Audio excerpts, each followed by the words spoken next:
হরে কৃষ্ণ। পালং শাকের ঘন্ট কম বেশি আমরা সবাই করতে জানি এবং খেতেও খুব ভালোবাসি, কিন্তু আজ আমি তোমাদের সাথে শেয়ার করব সমস্ত সবজিগুলোকে গোটা গোটা রেখেও কিভাবে পালং শাকের ঘন্ট তৈরি করা যায়। রেসিপিটি সম্পূর্ণ নিরামিষভাবে করব। তা প্রথমে আমি এখানে একটা কড়াইতে সামান্য তেল গরম করে বেগুনগুলোকে প্রথমে আলাদা করে ভেজে নেব। বেগুন ভাজিটা সুন্দর হলে কিন্তু সবজি টেস্টটা অনেক বেড়ে যায়। তো সামান্য নুন দিয়ে আমি বেগুনগুলোকে ভেজে নিচ্ছি, হলুদ গুঁড়ো দেওয়ার দরকার নেই।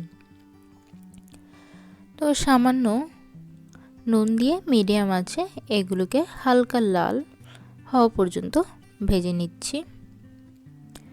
হয়ে গেছে বেশ সুন্দর হালকা লাল। এবার এগুলোকে আমি তুলে নিচ্ছি। একই কড়াইতে আমি আরও একটু তেল দিয়ে দিচ্ছি, তাতে দিয়ে দিচ্ছি ডালের বড়ি। বড়িটাকে আমি লো আঁচে হালকা ব্রাউন কালার হওয়া পর্যন্ত ভেজে নিলাম। বড়িটা ভাজার সময় বেশ অনেকটাই তেল দিয়েছিলাম, নাহলে বড়ি ভাজা ঠিক হয় না। তো এতটা তেল আমার আর দরকার নেই, তাই আমি কিছুটা তেল একটা চামচ দিয়ে তুলে রাখছি। যতটা পারা যায় স্বাস্থ্য সচেতনভাবে রান্নাটা করার চেষ্টা করছি। এবার এই তেলে আমি একটা শুকনো লঙ্কা তেজপাতা দিয়ে দিলাম, সাথে থাকছে 5 ফোড়ন। 5 ফোড়নে দিয়ে দিলাম জিরা, মৌরি, কালো জিরা, মেথি এবং রাঁধুনি।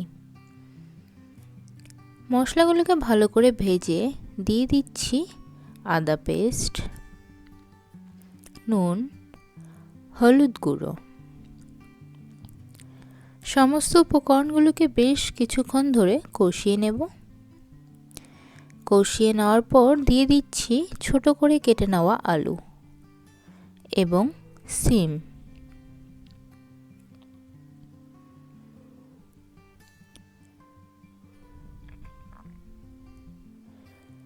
আলু এবং সিমটাকে বেশ কিছুক্ষণ ধরে ভেজে নিলাম। এবার দিয়ে দিচ্ছি পালং শাক। পালং শাকটা একটু বড় করে কাটলেও কিন্তু অসুবিধে হয় না। তো সমস্ত পালং শাকগুলোকে কেটে নেওয়ার পর মিডিয়াম আঁচে পালং শাকটাকে ঢেকে সেদ্ধ করতে হবে।